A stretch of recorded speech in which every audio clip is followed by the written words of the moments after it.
வணக்கம். மதிமுகம் செய்திகள். இன்றைய முக்கிய நிகழ்வுகளை பார்ப்பதற்கு முன்பாக தலைப்புச் செய்திகளை பார்க்கலாம். பல்லடம் படுகொலையில் உயிரிழந்தவர்களின் குடும்பத்தினருக்கு நிதியுதவி அளிக்க முதலமைச்சர் ஸ்டாலின் உத்தரவு.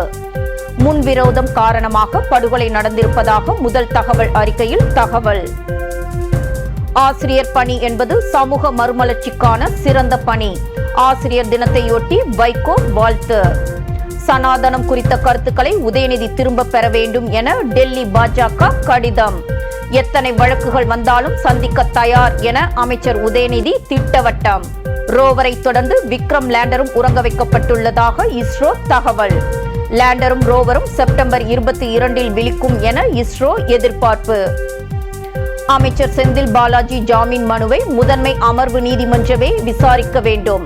வழக்கை மாற்றிய உத்தரவை திரும்ப பெற முதன்மை அமர்வு நீதிமன்றத்திற்கு சென்னை உயர்நீதிமன்றம் உத்தரவு. விரிவான செய்திகள். திருப்பூர் மாவட்டம் பல்லடத்தில் படுகொலை செய்யப்பட்ட 4 பேரின் குடும்பத்தினருக்கு தலா 2 லட்சம் நிதியுதவி வழங்க முதலமைச்சர் மு.க.ஸ்டாலின் உத்தரவிட்டுள்ளார். பல்லடம் அருகே கள்ளக்கிணறு பகுதியை சேர்ந்த செந்தில்குமார் என்பவருக்கு சொந்தமான நிலத்தில் மர்ம நபர்கள் அமர்ந்து மது அருந்தி உள்ளனர். இதனை தட்டி கேட்ட செந்தில்குமாரை மர்ம நபர்கள் சரமாரியாக அரிவாளால் வெட்டவே அவரது குடும்பத்தை சேர்ந்த மோகன்ராஜ், ரத்தினாம்பாள், புஷ்பவதி ஆகியோர் ஓடி வந்து தடுத்துள்ளனர். அவர்களையும் மது அருந்திய கும்பல் அரிவாளால் வெட்டியுள்ளனர். இதில் மோகன்ராஜ், ரத்தினாம்பாள், புஷ்பவதி ஆகியோர் சம்பவ இடத்திலேயே உயிரிழந்த நிலையில் பலத்த காயங்களுடன் உயிருக்கு ஆபத்தான நிலையில் அனுமதிக்கப்பட்டு சிகிச்சை பெற்று வந்த செந்தில்குமார் சிகிச்சை பலனின்றி உயிரிழந்தார். தகவல் அறிந்து சம்பவ இடத்திற்கு வந்த காவல்துறையினர் இறந்தோரின் சடலங்களை கைப்பற்றி உடல் கூராய்வுக்காக திருப்பூர் அரசு மருத்துவமனைக்கு அனுப்பி வைத்தனர். ஒரே குடும்பத்தை சேர்ந்த 4 பேர் வெட்டி கொலை செய்யப்பட்டுள்ள சம்பவம் அந்த பகுதியில் பெரும் பரபரப்பையும் அச்சத்தையும் ஏற்படுத்தியுள்ளது. இந்நிலையில் அந்த பகுதியில் எந்தவித அசம்பாவிதமும் நடைபெறாமல் இருக்க முன்னெச்சரிக்கை நடவடிக்கை எடுக்க 700க்கும் மேற்பட்ட காவல்துறையினர் பாதுகாப்பு பணியில் ஈடுபடுத்தப்பட்டுள்ள நிலையில் பல்லடம் மற்றும் அதன் சுற்றுவட்டார பகுதியில் உள்ள அனைத்து டாஸ்மாக் கடைகளும் மூடப்பட்டுள்ளது. உயிரிழந்தவர்களின் குடும்பத்தினருக்கு ஆறுதல் தெரிவித்த முதலமைச்சர் மு.க.ஸ்டாலின் குற்ற சம்பவத்தில் ஈடுபட்ட குற்றவாளிகளை விரைவில் கைது செய்ய உத்தரவிட்டுள்ளார். மேலும் உயிரிழந்தவர்களின் குடும்பத்தினருக்கு தலா 2 லட்சம் ரூபாய் முதலமைச்சரின் பொது நிவாரண நிதியிலிருந்து வழங்கவும் உத்தரவிட்டுள்ளார். சனாதனத்தை ஒழிக்க வேண்டும் என அன்று கூறியதை விட இன்று அதிக உறுதியுடன் இருப்பதாக அமைச்சர் உதயநிதி ஸ்டாலின் தெரிவித்துள்ளார். சனாதன ஒழிப்பு மாநாட்டில் பேசிய அமைச்சர் உதயநிதி ஸ்டாலின் கொசு, டெங்கு, மலேரியா, கொரோனா போன்றவற்றை ஒழிப்பது போல் சனாதனத்தை ஒழிக்க வேண்டும் என தெரிவித்திருந்தார். இதற்கு உள்துறை அமைச்சர் அமித்ஷா, ஒன்றிய அமைச்சர் அனுராக் தாக்கூர் உள்ளிட்ட பலரும் கண்டனம் தெரிவித்த நிலையில் இந்து அமைப்பினர் டெல்லி காவல் நிலையத்தில் புகார் அளித்துள்ளனர். மேலும் சனாதனம் குறித்த கருத்துக்களை உதயநிதி ஸ்டாலின் திரும்ப பெற வேண்டும் என்று முதலமைச்சருக்கு டெல்லி பாஜக கடிதம் எழுதியுள்ளது. இந்நிலையில் சென்னையில் செய்தியாளர்களை சந்தித்த அமைச்சர் உதயநிதி ஸ்டாலின் எல்லோருக்கும் எல்லாம் என்பதுதான் திராவிடம் என கூறினார். திமுக தொடங்கப்பட்டது சமூக நீதிக்காகத்தான் என குறிப்பிட்ட அவர் எந்த மதத்திற்கு எதிராகவும் தான் பேசவில்லை என்றும் மதத்திற்குள் இருக்கக்கூடிய ஜாதி பாகுபாடுகளை ஒழிக்க வேண்டும் என்பதற்காகத்தான் திமுக தொடர்ந்து போராடி வருவதாகவும் கூறினார். சனாதனத்தை ஒழிக்க வேண்டும் என்பதில் உறுதியுடன் உள்ளதாக தெரிவித்த அவர் எத்தனை வழக்குகள் வந்தாலும் சந்திக்க தயார் எனவும் கூறினார். சனாதனம்னா என்ன? எல்லாமே நிலையானது எது அப்படின்னா அப்படிதான் ஒரு அர்த்தம் சொல்கிறாங்க. எல்லாமே நிலையானது, எல்லாமே எதுவுமே மாற்ற முடியாதது அப்படின்னு சொல்கிறாங்க. ஒரு காலத்தில் பெண்கள் படிக்கக்கூடாதுன்னாங்க, வீட்டை விட்டு வெளில வரக்கூடாதுன்னாங்க. இப்போ பெண்கள்லாம் வெளில சாதனை, இப்போ எவ்வளோ விளையாட்டு வீரர்களில் எவ்வளோ பெண்கள் சாதனை படைச்சிருக்கிறாங்க.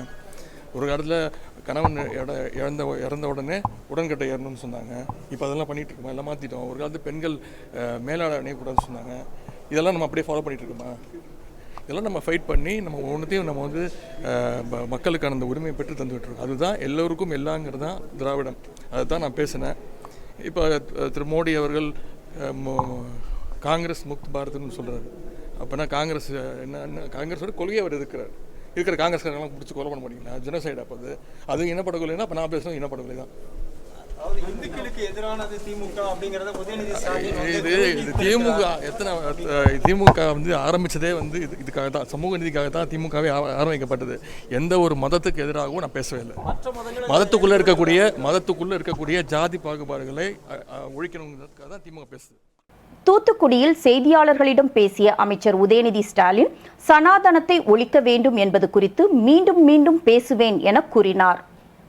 முந்தானத்து நான் வந்து அந்த நிகழ்ச்சியில் பேசுனது தான் திருப்பி பேசுவேன், இன்னும் அதிகமாக பேசுவேன். அந்த கூட்டத்தில் பேசும்போதே நான் சொன்னேன், நான் இந்த மேடையில் நிற்கிறேன், நிறைய விஷயங்களை பேச போகிறேன், சனாதனத்தை பற்றி பேசுகிறேன், பல பேரோட வைத்தறிச்சல் இருக்கும் அப்படின்னு நான் சொன்னேன். நான் நினச்சது நடந்திருக்கு, நான் எனக்கு தெளிவாக சொல்லிட்டேன்.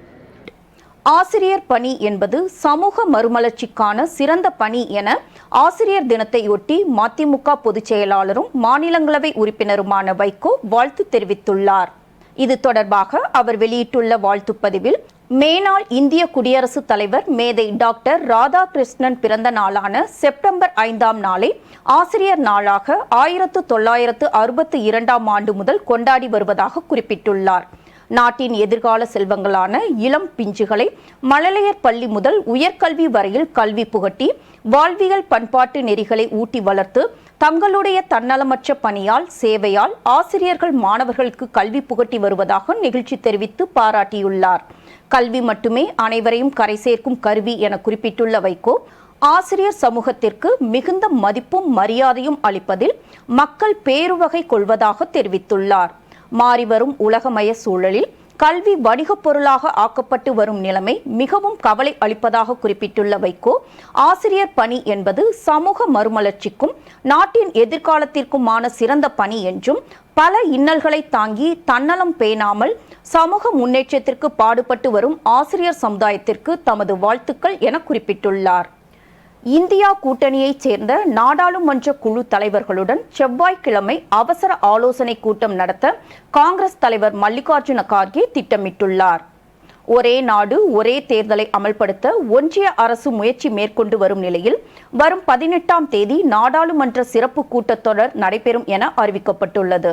இந்நிலையில் இந்தியா கூட்டணியைச் சேர்ந்த நாடாளுமன்ற குழு தலைவர்களுடன் நாளை அவசர ஆலோசனை கூட்டம் நடத்த காங்கிரஸ் தலைவர் மல்லிகார்ஜுன கார்கே திட்டமிட்டுள்ளார். டெல்லியில் 5ஆம் தேதி இரவு 8 மணிக்கு கார்கே வீட்டில் அவசர கூட்டம் நடைபெறும் என்றும், அவசர கூட்டத்தில் நாடாளுமன்ற சிறப்பு கூட்டத்தில் பேச வேண்டிய அம்சங்கள் குறித்து விவாதிக்கப்படும் எனவும் தெரிவிக்கப்பட்டுள்ளது. கடந்த மழைக்கால கூட்டத்தொடரின் போது மணிப்பூரில் பெண்களுக்கு இழைக்கப்பட்ட கொடுமைக்கு நீதி கேட்டு எதிர்க்கட்சிகள் நாடாளுமன்றத்தை முடக்கின. இந்நிலையில் தற்போது நாடாளுமன்ற சிறப்பு கூட்டத்தொடர் நடைபெறும் என அறிவிக்கப்பட்டிருக்கும் நிலையில் நாடாளுமன்ற குழு தலைவர்களுடன் மல்லிகார்ஜுன கார்கே ஆலோசனை நடத்த திட்டமிட்டிருப்பது முக்கியத்துவம் பெற்றுள்ளது. ரோவரை தொடர்ந்து விக்ரம் லேண்டரும் உறங்க வைக்கப்பட்டுள்ளதாக தகவல் தெரிவித்துள்ள இஸ்ரோ, செப்டம்பர் 22ஆம் தேதி இரண்டும் விழிக்க வாய்ப்புள்ளதாக தெரிவித்துள்ளது. சந்திரயான் 3 விண்கலத்தை சுமந்தபடி LVM-3 M4 ராக்கெட் ஜூலை 14ஆம் தேதி பிற்பகல் 2:35 மணிக்கு விண்ணில் பாய்ந்தது. சில நிமிடங்களில் ராக்கெட்டில் இருந்து சந்திரயான் 3 விண்கலம் வெற்றிகரமாக பிரிந்து புவி சுற்றுவட்டார பாதையில் நிலைநிறுத்தப்பட்டது. இதனைத் தொடர்ந்து ஆகஸ்ட் 23ஆம் தேதி சந்திரயான் 3 வெற்றிகரமாக நிலவின் தென் துருவத்தை அடைந்தது. சந்திரயான் 3 விண்கலத்தில் இருந்து விக்ரம் எனும் லேண்டர் சாதனமும் பிரக்யான் எனும் ரோவர் சாதனமும் பிரிந்து நிலவை அடைந்து ஆய்வுப் பணிகளை சிறப்பாக செய்து வருவதாக இஸ்ரோ தெரிவித்தது. விக்ரம் லேண்டர் தரையிறங்கிய இடத்தில் இருந்து 500 மீட்டர் சுற்றளவில் வலம் வர திட்டமிட்டுள்ள பிரக்யான் ரோவர் நிலவில் மண், கற்கள், தன்மை, தனிமங்கள், வேதிக்கலவை போன்றவற்றை ஆய்வுக்கு உட்படுத்தி வருகிறது. இந்த நிலையில் சந்திரயான் 3 விக்ரம் லேண்டரை 40 சென்டிமீட்டர் உயர்த்தி 30 முதல் 40 சென்டிமீட்டர் தொலைவில் மீண்டும் பாதுகாப்பாக இஸ்ரோ தரையிறக்கியது.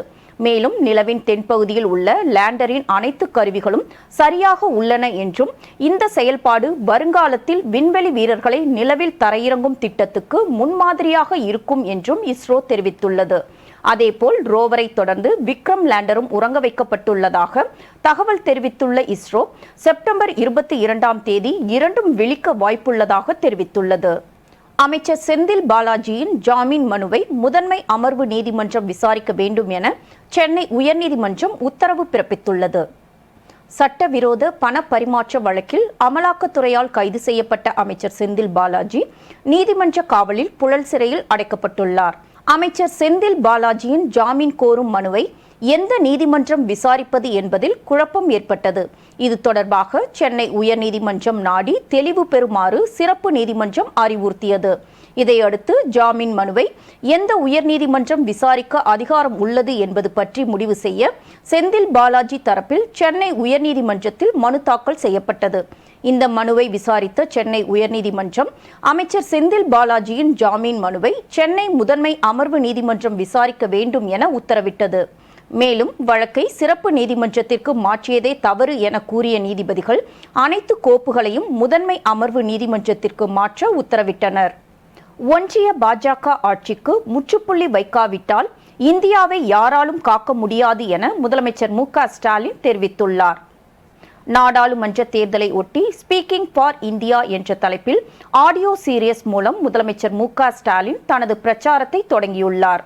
அதில் காலமாக இந்திய மக்கள் போற்றி பாதுகாத்து வந்த ஒற்றுமை உணர்வு என்ற தத்துவத்தை சிதைத்து இந்தியாவின் அடிப்படை கட்டமைப்பையே பாஜக சிதைக்க முயற்சிப்பதாக குற்றம் சாட்டினார்.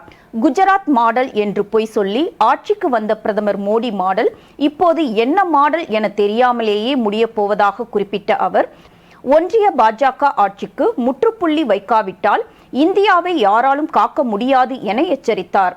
ஒட்டுமொத்த இந்திய மக்களின் நலன் என்பது ஒரு சிலரின் நலனாக சுருங்கிவிட்டது என்று கூறிய முதலமைச்சர், வெளிநாட்டில் இருந்து கருப்பு பணத்தை மீட்டு ஆளுக்கு 15 லட்சம் தரப்போவதாகவும் ஆண்டுதோறும் 2 கோடி பேருக்கு வேலைவாய்ப்பு தரப்படும் என்றும் உழவர்களின் வருமானத்தை 2 மடங்கு ஆக்கப்படும் என வாக்குறுதி அளித்துவிட்டு பாஜக ஆட்சிக்கு வந்து 10 ஆண்டுகளில் எந்த வாக்குறுதியையும் நிறைவேற்றவில்லை என குற்றம் சாட்டினார்.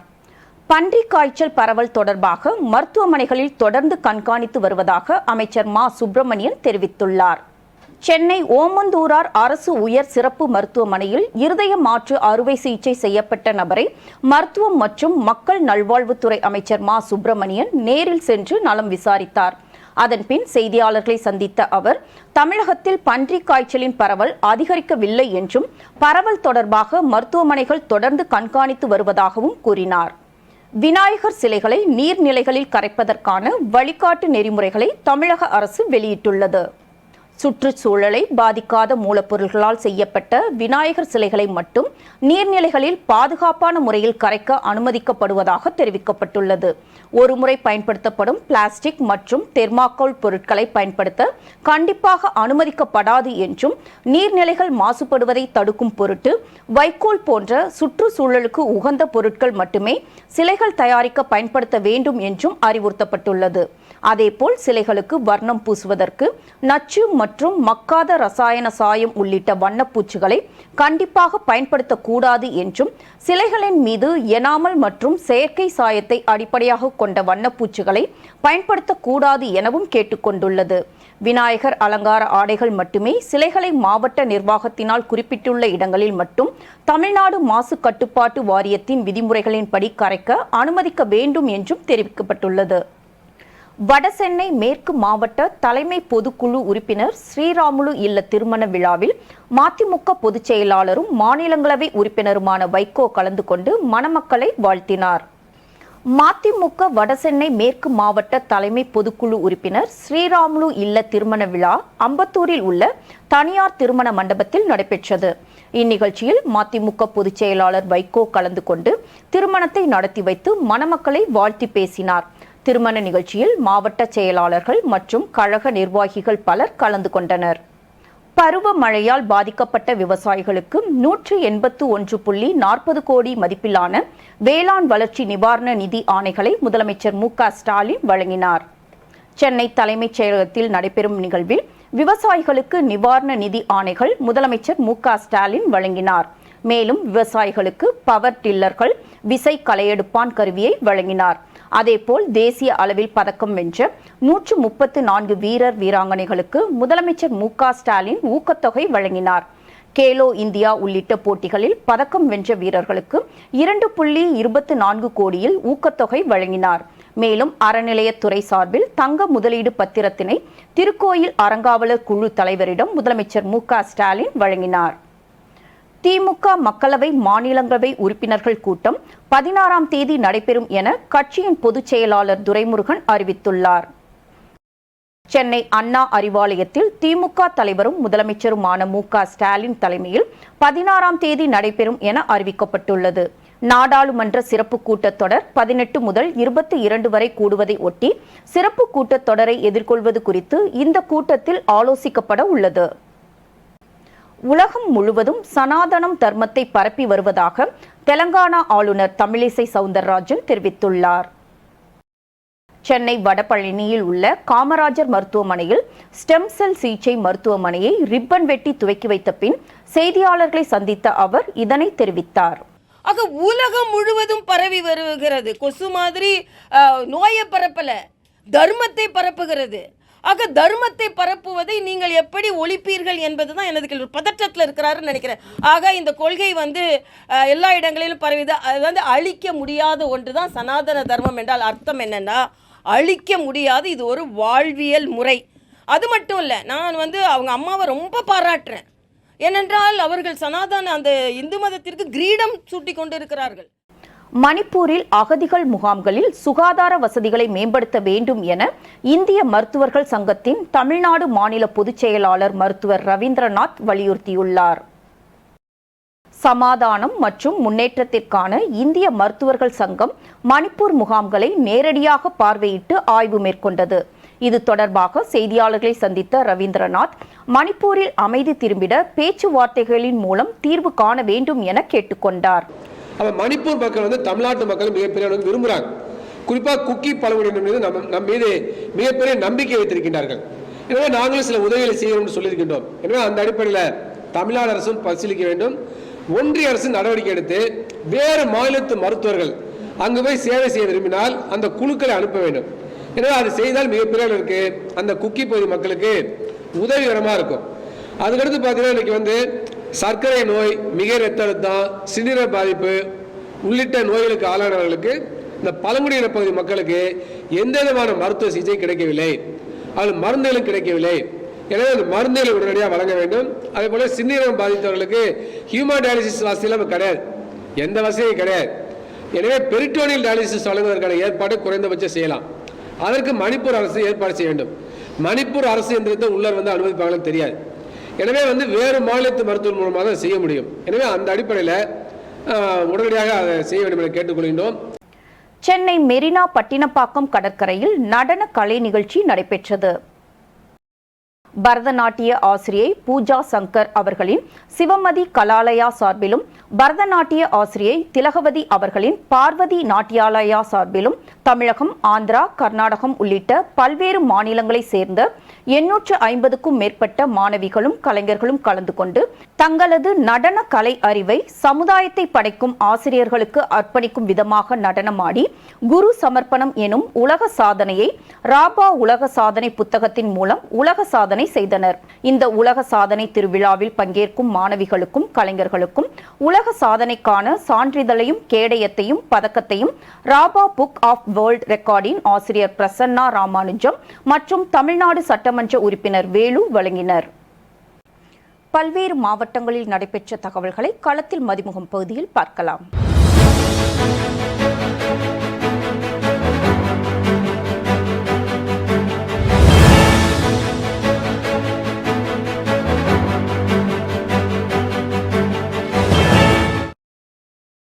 வேலூர் மாவட்டம் ஜப்பான் சூட்டோ கராத்தே இந்திய பள்ளியின் சார்பில் மாநில அளவிலான கராத்தே போட்டிகள் நடைபெற்றது. இந்த போட்டியினை இந்திய தலைமை கராத்தே மாஸ்டர் ரமேஷ் துவக்கி வைத்தார். இதில் 600க்கும் மேற்பட்ட கராத்தே வீரர்கள் கலந்து கொண்டனர். அவர்களுக்கு பரிசுகளையும் கோப்பைகளையும் திரைப்பட முன்னணி சண்டை பயிற்சியாளர் ஸ்டண்ட் மாஸ்டர் ஜாக்வார் தங்கம் வழங்கினார். இந்நிகழ்வில் கராத்தே மாஸ்டர் விக்கி லச்சு உள்ளிட்ட திரளான மாணவ மாணவிகளும் பெற்றோர்களும் பங்கேற்றனர். கராத்தேவில் சிறப்பாக பயின்று கற்ற மாணவ மாணவிகளுக்கு பிளாக் பெல்ட் வழங்கப்பட்டது. ஆசிரியர் காலி பணியிடங்கள் விரைவில் நிரப்பப்படும் என புதுச்சேரி உள்துறை அமைச்சர் நமச்சிவாயம் தெரிவித்தார். புதுச்சேரி உள்துறை அமைச்சர் நமச்சிவாயம் காரைக்காலுக்கு வந்திருந்த நிலையில் வரிச்சிக்குடி, நெடுங்காடு, திருநள்ளாறு உள்ளிட்ட பல்வேறு பகுதிகளிலும் ஏழை எளிய மக்களுக்கு அரிசி, வேட்டி, சேலை, மரக்கன்றுகள் உள்ளிட்ட பல்வேறு நலத்திட்ட உதவிகளை வழங்கினார். பின்னர் செய்தியாளர்களை சந்தித்த அமைச்சர் நமச்சிவாயம், புதுச்சேரி கல்வித்துறையில் காலியாக உள்ள ஆசிரியர் பணியிடங்களை நிரப்புவதற்கான கோப்பினை அரசு ஒப்புதலுக்காக அனுப்பப்பட்டுள்ளதாகவும் விரைவில் காலி பணியிடங்கள் நிரப்பப்படும் எனவும் தெரிவித்தார். கொடைக்கானல் குடியிருப்பு பகுதியில் புகுந்த காட்டெருமை கூட்டத்தால் பரபரப்பு ஏற்பட்டது. திண்டுக்கல் மாவட்டம் கொடைக்கானல் நகர் பகுதிகளில் தற்போது உலாவரும் காட்டெருமை கூட்டத்தால் வாகன ஓட்டிகள் மட்டுமின்றி பொதுமக்கள், சுற்றுலா பயணிகள் என பலரும் பாதிப்பு அடைந்து வருகின்றனர். இந்த நிலையில் கொடைக்கானல் சீனிவாசபுரம் குடியிருப்பு பகுதியில் சுமார் 10க்கும் மேற்பட்ட காட்டெருமைகள் புகுந்தது. இதனால் அப்பகுதி மக்களிடையே பதற்றம் ஏற்பட்டது. எனவே வனப்பகுதியில் இருந்து குடியிருப்பு பகுதிக்குள் புகும் காட்டெருமை கூட்டத்தை கண்காணித்து வனப்பகுதிக்குள் விரட்ட வேண்டும் என கோரிக்கை வைத்தனர். அரியலூர் மாவட்டத்தில் 2.70 கோடி மதிப்பீட்டில் புதிதாக கட்டப்பட்ட ஒருங்கிணைந்த வேளாண் விரிவாக்க மைய கட்டிடத்தினை முதலமைச்சர் காணொலி காட்சி வாயிலாக திறந்து வைத்தார்.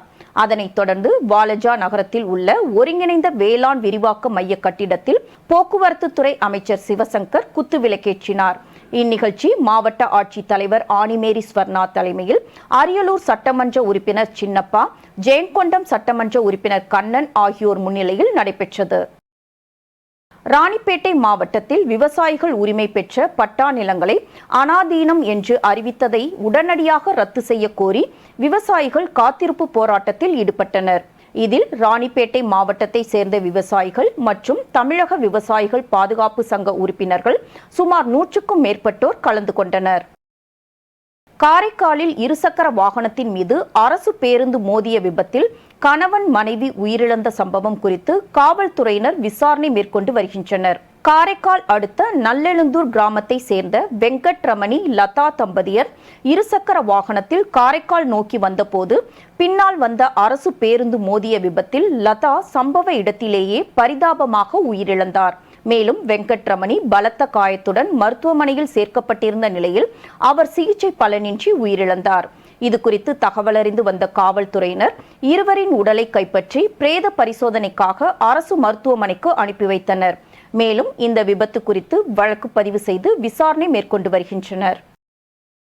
புதுக்கோட்டை மாவட்ட ஆட்சியர் அலுவலகம் அருகே தமிழ் மாநில விவசாய தொழிலாளர் சங்கத்தின் சார்பில் பல்வேறு கோரிக்கைகளை வலியுறுத்தி ஆர்ப்பாட்டத்தில் ஈடுபட்டனர். இந்த ஆர்ப்பாட்டத்தில் மகாத்மா காந்தி தேசிய ஊரக வேலைவாய்ப்பு உறுதி திட்டத்தில் 200 நாட்கள் வேலையும் 600 ரூபாய் கூலியும் வழங்கிட வேண்டும், நகர்ப்புற வேலைவாய்ப்பு திட்டத்தை தமிழக அரசு அறிவித்தபடி நகர்ப்புறங்களுக்கும் விரிவுபடுத்திட வேண்டும் உள்ளிட்ட கோரிக்கைகளை வலியுறுத்தி ஆர்ப்பாட்டத்தில் ஈடுபட்டனர். திருப்பத்தூர் மாவட்டம் கசிநாயக்கன்பட்டி அரசு மேல்நிலைப் பள்ளியில் எங்கள் பள்ளி மிளிரும் பள்ளி என்ற விழிப்புணர்வு நிகழ்ச்சி நடைபெற்றது. இந்த நிகழ்ச்சியில் மாவட்ட ஆட்சியர் பாஸ்கர பாண்டியன், மாவட்ட முதன்மை கல்வி அலுவலர் முனி சுப்ராயன் மற்றும் கல்வித்துறை அதிகாரிகள், ஆசிரியர்கள், மாணவ மாணவிகள் என 500க்கும் மேற்பட்டோர் பங்கேற்றனர். இதில் கலந்து கொண்ட அனைவரும் உறுதிமொழி ஏற்றதைத் தொடர்ந்து விழிப்புணர்வு பேரணியை மாவட்ட ஆட்சியர் துவக்கி வைத்தார். பெங்களூருவில் இருந்து மது பாக்கெட்டுகள் கடத்தி வந்த பெண் உட்பட 2வரை காவல்துறையினர் கைது செய்தனர். திருவண்ணாமலை அடுத்த ஐயம்பாளையம் அருகே காவல்துறையினர் வாகன சோதனையில் ஈடுபட்டிருந்த போது பெங்களூருவில் இருந்து திருவண்ணாமலை நோக்கி வந்த அரசு பேருந்தில் இருந்து இறங்கிய பெண் உட்பட 2வரும் மதுபானங்களை கடத்தி வந்தது தெரியவந்தது. இதனை அடுத்து காவல்துறையினர் அவர்களை கைது செய்து மது பாக்கெட்டுகளை பறிமுதல் செய்தனர். முதற்கட்ட விசாரணையில் அவர்கள் 2வரும் ஐயம்பாளையம் கிராமத்தைச் சேர்ந்த காளியப்பன் மற்றும் மல்லிகா என்பதும் தெரியவந்தது. 2வர் மீதும் வழக்கு பதிவு செய்த காவல்துறையினர் நீதிமன்றத்தில் ஆஜர்படுத்தி சிறையில் அடைத்தனர்.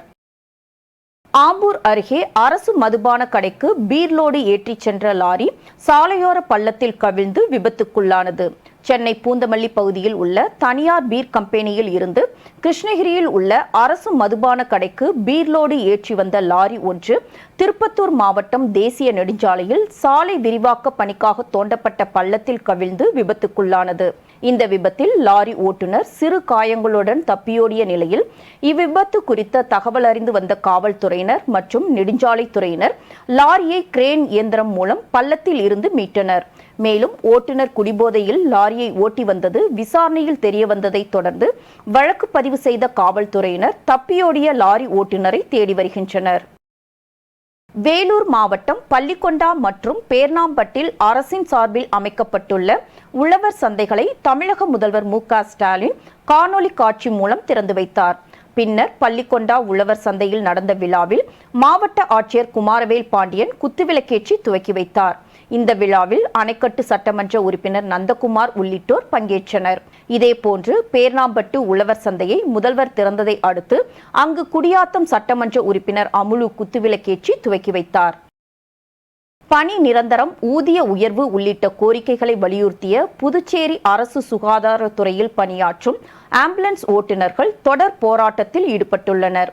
புதுச்சேரி சுகாதாரத்துறையின் கீழ் புதுச்சேரி, காரைக்கால், ஏனாம் பகுதியில் 60க்கும் மேற்பட்ட ஆம்புலன்ஸ் ஓட்டுநர்கள் கடந்த 15 ஆண்டுகளாக ஒப்பந்த அடிப்படையில் குறைந்த ஊதியத்தில் பணியாற்றி வருகின்றனர்.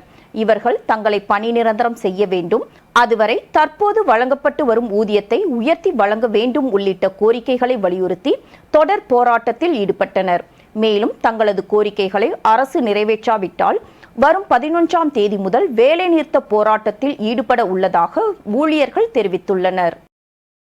வேலூரில் சட்டத்திற்கு புறம்பாக அளவுக்கு அதிகமாக மண் எடுக்கும் குவாரியை மூடக்கோரி கிராம மக்கள் மாவட்ட ஆட்சியரிடம் மனு அளித்தனர். வேலூர் வட்டம் பாலமதி ஊராட்சி செட்டேரி கிராம பகுதியில் வி.கே. மகேஷ் என்பவரின் நிலத்திலிருந்து மண் எடுப்பதற்காக மாவட்ட நிர்வாகத்தால் அனுமதி அளிக்கப்பட்டுள்ளதாக தெரிகிறது.